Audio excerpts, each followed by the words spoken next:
श्रद्धा कपूरची मुख्य भूमिका असलेल्या विठ्या चित्रपटाची सध्या चांगलीच चर्चा रंगली आहे. तिच्या करिअरमधील हा एक वेगळा चित्रपट असून या चित्रपटातील तिच्या लूकचे, तिच्या अभिनयाचं कौतुक होत आहे. या चित्रपटामध्ये ती तमाशा सम्राज्ञी विठाबाई नारायणगावकर यांच्या भूमिकेत झळकणार आहे.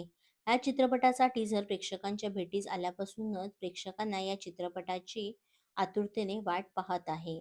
या चित्रपटामध्ये श्रद्धासोबतच अनेक मराठी कलाकार झळकणार असून आई कुठे काय करते या मालिकेतील एका प्रसिद्ध अभिनेत्रीची देखील या चित्रपटात वर्णी लागली आहे. आई कुठे काय करते या स्टार प्रवाह वाहिनीवरील मालिकेत अंकिता या भूमिकेत आपल्याला राधा सागर या अभिनेत्रीला पाहायला मिळालं होतं.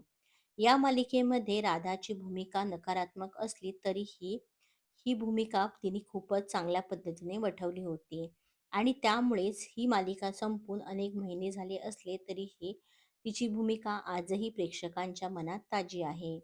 राधाला हा चित्रपट कशा पद्धतीने मिळाला याविषयी तिने नुकत्याच दिलेल्या एका मुलाखतीमध्ये सांगितलं आहे. तिने सांगितलं आहे की लक्ष्मण उतेकर यांच्या इठा या चित्रपटाचा भाग होण्याची मला संधी मिळाली याबाबत मी प्रचंड आनंदी आहे. या चित्रपटात मी एक महत्त्वाची भूमिका साकारली असून यासाठी मी ऑडिशन दिलं, लूक टेस्ट दिलं आणि त्यानंतर माझं सिलेक्शन झालं. खरं तर ह्या चित्रपटामध्ये माझे श्रद्धासोबत एकही सीन नाही आहे. कारण माझं या सिनेमातील जे कॅरेक्टर आहे ती स्वतःचा ग्रुप घेऊन आलेली असते. मग श्रद्धाची जी व्यक्तिरेखा आहे तिच्यात आणि माझ्यात स्पर्धा होते असं तुम्हाला चित्रपटात दिसेल. तिच्यासोबत माझे सीन्स नसले तरीही मला तिचा अभिनय खूपच आवडला. खरं तर या चित्रपटाच्या दरम्यान आमची भेट झाली नाही. पण ती खूप गोड असल्याचे मी ऐकलं आहे. हा चित्रपट खूपच छान बनला आहे. त्यामुळे हा चित्रपट पाहण्यासाठी सगळेच उत्सुक आहेत.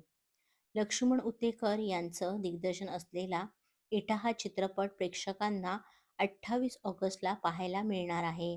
या चित्रपटाची प्रेक्षक आतुरतेने वाट पाहत असून या चित्रपटामध्ये सिद्धार्थ जाधव, शुभांग एकबोटे यांसारखे अनेक मराठी कलाकार झळकणार आहे. श्रद्धाच्या आजवरच्या करिअरमध्ये हा एक वेगळा चित्रपट असून श्रद्धाच्या करिअरसाठी हा चित्रपट खूपच महत्त्वाचा असल्याचे म्हटले जात आहे. श्रद्धाने या भूमिकेसाठी प्रचंड मेहनत घेतली असून तिने अभिनयासाठी अनेक गोष्टींचे बारकावे शिकले आहेत. त्यामुळे श्रद्धाने या चित्रपटात खूपच चांगला अभिनय केला असल्याचे म्हटले जात आहे. आता राधा सागर तसेच श्रद्धाची या चित्रपटातील अभिनय कसा आहे हा आपल्याला चित्रपट पाहिल्यावरच कळणार आहे.